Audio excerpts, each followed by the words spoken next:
كان يا ما كان يا أحبائي الكرام، وما يحلو الكلام إلا بذكر النبي عليه الصلاة والسلام.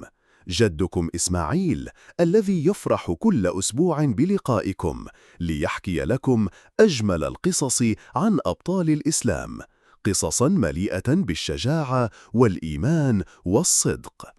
هل أنتم مستعدون يا أبطال؟ يلا بينا نبدأ رحلتنا اليوم مع قصة جديدة مليئة بالإثارة والتشويق. قصة بطل عظيم من أبطالنا الذين علمونا كيف نكون شجعانا وصادقين. ما تنسوش تشتركوا في القناة علشان تفضلوا معانا دائما وتوصلكم كل القصص الجديدة والممتعة. النهاردة هنحكي عن بطل من أبطال الصحابة، شاب صغير بس قلبه كبير، واجه التعذيب وما خافش. رفع سيفه لأول مرة عشان يدافع عن الإسلام، وصاحب النبي صلى الله عليه وسلم في كل لحظة. النبي نفسه قال عنه: لكل نبي حواري، وحواري الزبير. مين هو؟ إنه الزبير بن العوام رضي الله عنه. اسمه الزبير بن العوام ابن خويلد القرشي. وأمه مين؟ أمه هي صفية بنت عبد المطلب. يعني إيه؟ يعني عمة النبي صلى الله عليه وسلم. الزبير دخل الإسلام بدري جدا، وكان عنده 16 سنة، بل يمكن أصغر من كده كمان. وتخيلوا معايا، الزبير من أوائل الناس اللي دخلوا الإسلام، وكان واحد من ال10 اللي النبي صلى الله عليه وسلم بشرهم بالجنة. لكن هل الطريق كان سهل؟ لا، لما أسلم الزبير عذبوا عمه عذاب شديد. كان يلفوا في حصير ويعلقوا ويولع نار تحته عشان الدخان يخليه يتألم ويتعب ويتخنق. بس الزبير كان بطل بحق، وكان دايما يقول بكل قوة: لا أكفر أبدا. ومرة سمع خبر خطير جدا، قالوا له إن النبي صلى الله عليه وسلم قتل. عارفين عمل إيه؟ مسك سيفه بسرعة وخرج يدور على اللي قتل النبي عشان ينتقم. بس لما شاف النبي صلى الله عليه وسلم سالم، ارتاح قلبه وفرح فرح كبير. الزبير سافر للحبشة في الهجرة، وبعدين رجع وكمل دعوته، وشارك في كل الغزوات مع النبي صلى الله عليه وسلم، وكان دايما بينفذ أمره ويدافع عنه. ولما النبي صلى الله عليه وسلم حب يقول مين أقرب واحد ليه، قال: لكل نبي حواري، وحواري الزبير. يعني الزبير هو أقرب وأوفى واحد عنده. وفي غزوة بدر كانت دي أول معركة بين المسلمين ومشركي قريش، وكانت في رمضان السنة التانية للهجرة، وسماها ربنا يوم الفرقان. المسلمين كانوا 313 رجل بس، ومعاهم 70 بعير يعني جمال، يعني كانوا بيركبوا عليهم واحد واحد، وكان عندهم فارسين فقط. وتخيلوا مين كان واحد منهم؟ أكيد الزبير. وأما الكفار فكانوا كتير جدا، 1300 مقاتل ومعاهم 100 فارس. بس الصحابة رضي الله عنهم التفوا حوالين النبي صلى الله عليه وسلم وعهدوه على الثبات لحد ما ينتصروا. وربنا سبحانه وتعالى أرسل لهم النعاس عشان يستريحوا، وأنزل المطر عشان يكون لهم طهور ورحمة وطمأنينة.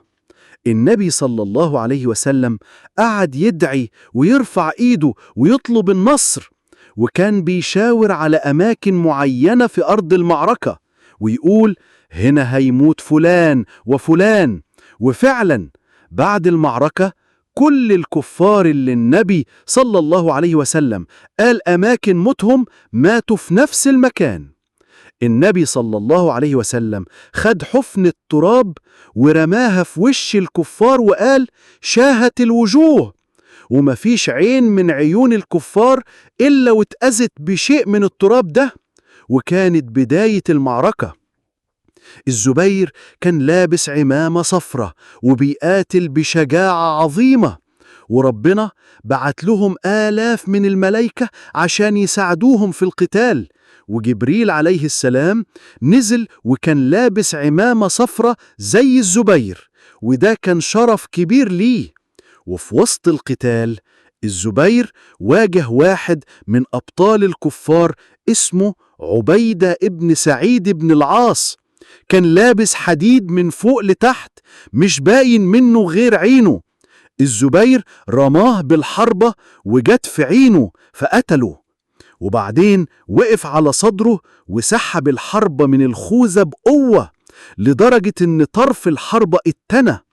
النبي صلى الله عليه وسلم خد الحربة دي واحتفظ بيها لأنها كانت دليل لشجاعة الزبير، الفخر. والحربة دي فضلت تتنقل بعد النبي صلى الله عليه وسلم لأبو بكر، ثم عمر، ثم عثمان، ثم علي، وأخيراً راحت لابنه عبد الله بن الزبير. وفي النهاية ربنا نصر المسلمين ومات من الكفار 70 واحد، منهم أبو جهل وأمية بن خلف، واترموا كلهم في بير في أرض بدر. ونيجي دلوقتي لبطولة ثانية من بطولات الزبير. في يوم لما كان المسلمين متأخرين في فتح مصر، فعمر بن الخطاب كتب رسالة لعمرو بن العاص وقال له: أرسلت لك 4000 رجل، على كل 1000 رجل منهم مقام 1000. يعني إيه؟ يعني كل واحد من الأربعة يساوي 1000 رجل. وكان الزبير واحد منهم. راح على حصن بابليون ولف عصابة صفرة على راسه وحط سلم وطلع فوق الحصن. وفجأة كده الكفار سمعوا صوت الله أكبر، بصوا لقوا الزبير فوقهم، فتح الباب للمسلمين وكان النصر على إيده. وفي معركة اليرموك الزبير اخترق صفوف الروم لوحده، دخل في وسط الجيش بيضرب بسيفه، فضل يروح للآخر وبعدين رجع لوحده من الأول، ولا حد قدر يوقفه. الزبير كان بطل، وكان فعلا رجل ب1000 رجل. النبي صلى الله عليه وسلم بشره بالجنة، وكان إنسان صالح وفاهم معنى الحياة، وحمل قضية الإسلام طول عمره وبقى قدوة للأجيال كلها. وهكذا يا أبطال، كان الزبير بن العوام رضي الله عنه رجلا ب1000 رجل، دافع عن النبي صلى الله عليه وسلم ونصر الإسلام، وشارك في المعارك بشجاعة نادرة، وكان من أوائل المسلمين ومن ال10 المبشرين بالجنة. خلى حياته كلها لله، وعلمنا معنى الشجاعة والوفاء والإيمان الحقيقي. رضي الله عن الزبير بن العوام، وجزاه الله عن أمة الإسلام خير الجزاء. وانتوا كمان يا أبطال خدوا قدوتكم من الصحابة وتعلموا منهم الإيمان، الصبر والشجاعة. نشوفكم في قصة جديدة من حكايات جدو إسماعيل. إلى اللقاء يا أبطال.